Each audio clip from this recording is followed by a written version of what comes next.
गुणधर्म।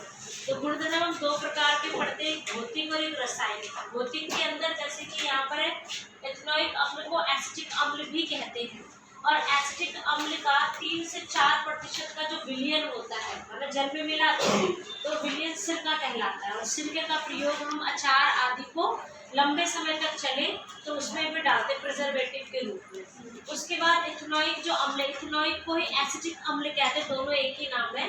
इसका गलनांक कितना है 290 केल्विन। इसी वजह से अपना कम होने के कारण सर्दियों के टाइम पर शीत ऋतु में ये जम जाता है, और क्योंकि ये जम जाता है तो जमने के कारण इसका नाम हो जाता है ग्लेशियल एसिटिक अम्ल या ग्लेशियल एथेनॉइक अम्ल। ये थे इसके भौतिक गुण जो हमें पता होने चाहिए। अब है रासायनिक, किसी के साथ अभिक्रिया करने पर क्या क्या बनाता है, ये प्रैक्टिकली करके जो देखा गया उनमें से कुछ विशेषताएं हम यहाँ पर पढ़ेंगे। तो एस्टरीकरण अभिक्रिया, पहली अभिक्रिया पेपर में, ये सारी अभिक्रियाएं बहुत इंपॉर्टेंट है, पॉइंट आउट करके बताया जा रहा है। इथेनॉइक अम्ल के साथ रासायनिक गुणधर्म में कुछ अभिक्रियाएं करेंगे। पहला है एस्टरीकरण अभिक्रिया। एस्टरीकरण अभिक्रिया में क्या होता है, ये CH3COH ये इथेनॉइक अम्ल है या कहो एसिटिक अम्ल है, ये फॉर्मूला है इथेनॉइक अम्ल का, एसिटिक अम्ल का। ये जो एसिटिक अम्ल है इसमें हमने मिलाया, ये फॉर्मूला पढ़ते कल भी पढ़ा था आपने, अल्कोहल कहलाता है।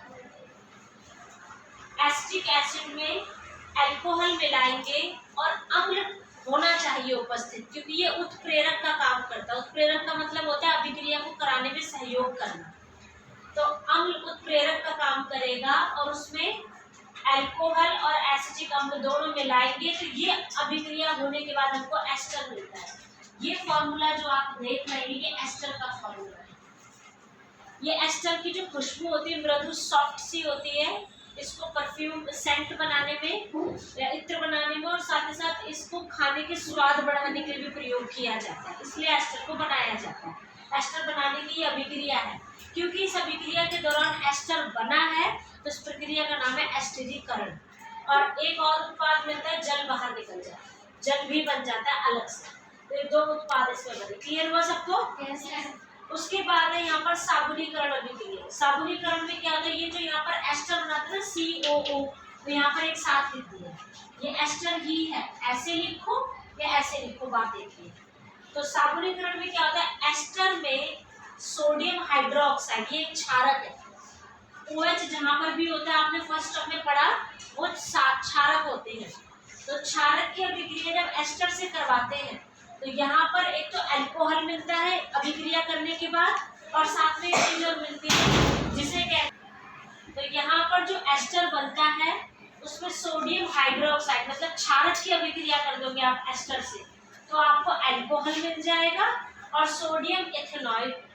सोडियम इथेनॉइड साबुन बनाने में प्रयोग किया जाता है। कभी कभी यहाँ सोडियम के लिए पोटाशियम भी जुड़ जाए तो वो भी साबुन बनाने के लिए यूज किया जाता है। तो यहाँ पर पोटाशियम हाइड्रोक्साइड लिया होगा, अगर सोडियम हाइड्रोक्साइड लिया तो सोडियम इथेनॉइड कहते हैं, इसको बुक में लिखा हुआ है सोडियम इथेनॉइड। ये साबुन बनाने में प्रयोग करा जाता है। साबुन बनाते जब अगला टॉपिक है हमारा, इसमें लंबी चैन कार्बन की जुड़ती है, हम आगे पढ़ेंगे। तो इसमें क्योंकि सोडियम इथेनॉइड बनाने जो साबुन बनाने में मदद करता है, इसलिए इस अभिक्रिया को कहा गया है साबुनीकरण। एस्टर से ही बनाने में काम आता है, तो समझ सकते हैं एस्टर का एक और उपयोग आ गया। इसके बाद है क्षारक के साथ अगर इसकी अभिक्रिया कराएं, सिर्फ क्षारक, तो यहाँ पर भी की थी हमने, यहाँ पर भी कर रहे हैं। तो यहाँ पर क्या होगा, वही चीज है, सोडियम इथेनॉइड बनेगा और जल निकल जाएगा। सोडियम इथेनॉइड बनेगा और जल निकल जाएगा। इसके बाद है इथेनॉइड की कार्बोनेट और हाइड्रोजन कार्बोनेट। ये कार्बोनेट होता है और हाइड्रोजन कार्बोनेट। इथेनॉइक अम्ल की अभिक्रिया, क्योंकि इथेनॉइक की ही पढ़ रहे हैं ना सारे गुणधर्म, तो हर जगह इथेनॉइक आएगा। तो इथेनॉइक की अगर हम अभिक्रिया कराते हैं कार्बोनेट और हाइड्रोजन कार्बोनेट तब क्या होगा, तो ये दोनों अभिक्रिया। जब हम सोडियम कार्बोनेट मतलब कार्बोनेट ग्रुप आ गया, इसमें हाइड्रोजन नहीं सिर्फ कार्बोनेट है, तो सोडियम कार्बोनेट के साथ अभिक्रिया कराएंगे तो सोडियम इथेनॉइड यहाँ पर भी मिल रहा था, यहाँ पर भी मिल रहा है, समझ सकते हैं आप कितना उपयोगी है। और जल और कार्बन डाइऑक्साइड गैस बाहर। फिर इसी की अभिक्रिया इथेनॉइक की अगर हम सोडियम हाइड्रोजन कार्बोनेट के साथ करेंगे तो भी वही सोडियम इथेनॉइड, जल और कार्बन डाइऑक्साइड। अंतर क्या हो जाएगा, यहाँ पर 2 मोल अल्कोहल बन रहे थे सिर्फ कार्बोनेट था, यहाँ पर हाइड्रोजन कार्बोनेट है तो एक ये अंतर, बाकी उत्पाद दोनों में सेम। ये थे सारे रासायनिक गुणधर्म एथेनॉइक अम्ल।